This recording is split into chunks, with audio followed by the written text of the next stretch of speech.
Isang mapagpalang araw muli sa inyong lahat. So, nandito na naman tayo para magbigay ng panibagong house tour. Dito sa bagong project ulit namin dito sa The Grand Park Place. Katulad ng nabanggit namin sa mga unang house tour namin, second house tour namin to na meron kaming unit na merong balcony. Kita nyo, ang ganda, di ba? So, again, yung project namin na to ay located dito sa may Imus, Cavite, along Aguinaldo Highway lang. Kaya sa mga naghahanap ng mga property investment na malapit sa Metro Manila, tamang-tama ito sa inyo. So, yung mga malalapit na establishment dito sa area tulad ng SNR Imus, meron din tayong Imus Doctor Hospital, meron din tayong City Mall Imus, Robinsons Imus, SM Hypermart, at Central Mall dito sa may Salitran. Siyempre, yung mga school na malapit natin dito ay tulad ng LaSalle, Dasma, meron din tayong Emilio Aguinaldo College. At alam nyo ba na yung subdivision na to, tulad nung nauna naming mga house tour dito sa The Grand Park Place, ulitin lang namin kung anong mga amenities meron dito. Meron tayo ditong playground, meron tayo ditong clubhouse, meron tayo ditong swimming pool, meron tayo ditong basketball court, tennis court, jogging path, at syempre 24-hour security, yung ating main entrance gate na nandito lang along sa Aguinaldo Highway. Kaya secured yung area na to. Kaya huwag kayong mag-alala dahil ang lapit ito sa lahat. So yung property details nito, no? So ito ay merong lot area na 150 square meter. At meron tong 203.11 square meter na floor area. Meron tong 3 bedrooms sa second floor. Meron tong isang room dun sa baba. Meron tayong dalawang carport dito. Yan, yung balcony. Bagong-bago sa ating mga unit na dinidevelop dito sa loob ng Grand Park Place. Samahan nyo ako. Ipapakita ko sa inyo kung gaano kaganda itong bahay na ito. Tara, let's go! Siyempre, yung unit natin ito, kompleto na kasi naka-gate na siya. Meron tayong doorbell. Ito yung pedestrian gate natin, entrance. Andun doon naman yung ating car entrance. Ayan. So, dyan yung dalawang sasakyan na kakasya. So, mapapansin nyo, ang ganda ng kanyang fasad. Yung color, di ba? Ang ganda ng kulay ngayon. Earth yung color niya, yung mga bagong mga design ng mga kulay na ginagawa natin. So, ready na yung ating doorbell. Tara, tingnan natin yung loob. Ito yung kanyang porch area, kung saan meron tayo dito ang ilalagay ito yung dalawang nakaabang na mini pocket garden. Ang luwag ng space, no? Ito yung porch area natin papunta doon sa ating main entrance. Pero, bago tayo pumunta doon sa loob, papakita ko muna sa inyo itong ating service area at yung garahe natin. Ayan, dito sa ating garahe, kasya dito. Dalawang sasakyan. Kahit dalawang SUV, kasya dito. Kasi ang luwag niya, ang lapad niya. Ayan.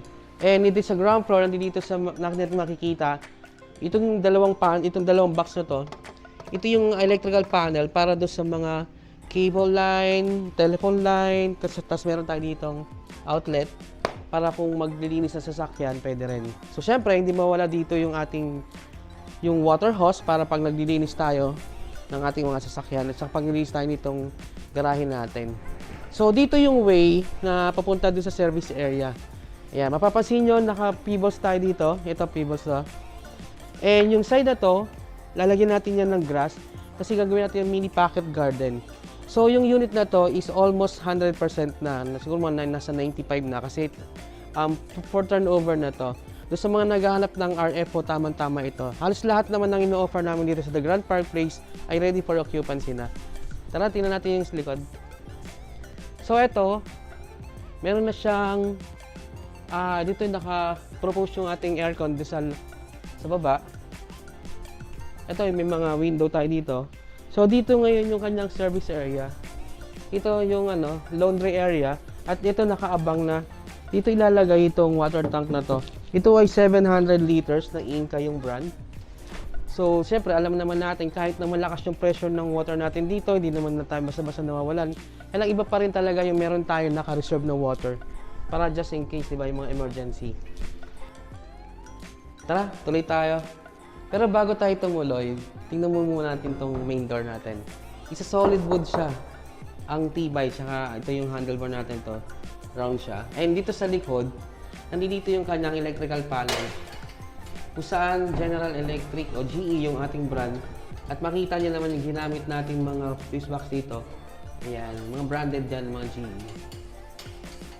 Kaya safe na safe yung ating electrical. Okay? So, dito sa area na to, ito yung pinaka living area niya. Diba? Ang luwag, no? Ang lawak. Yan ang space.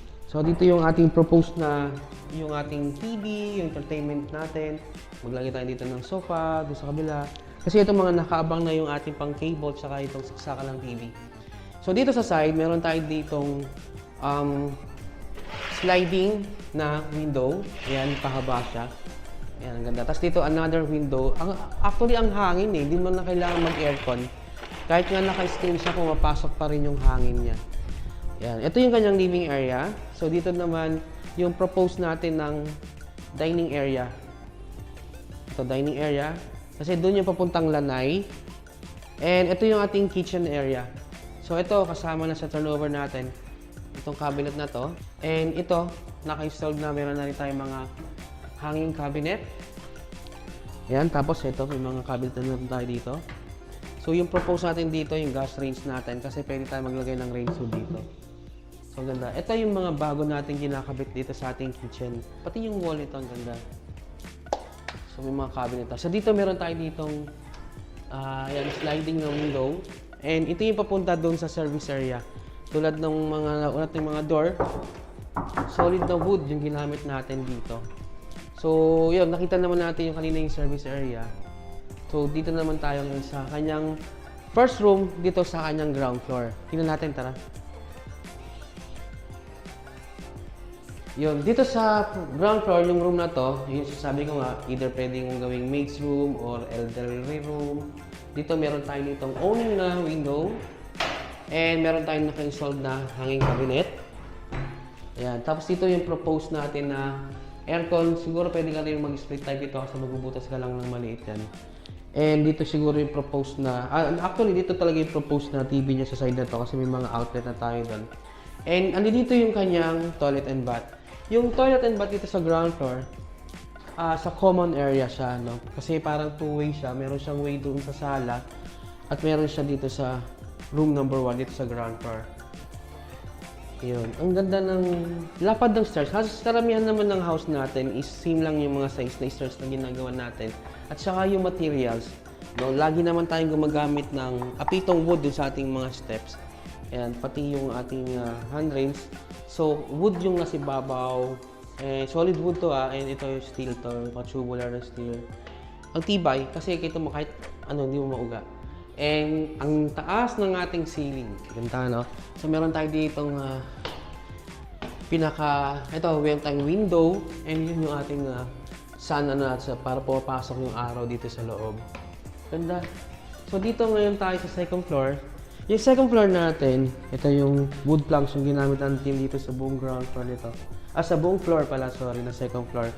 So, unahin ko muna, pasukin tong room na to. Ito yung room number 2. Room number 2 kasi ginawa natin room number 1 yung baba. Kasi 4 bedrooms na ito.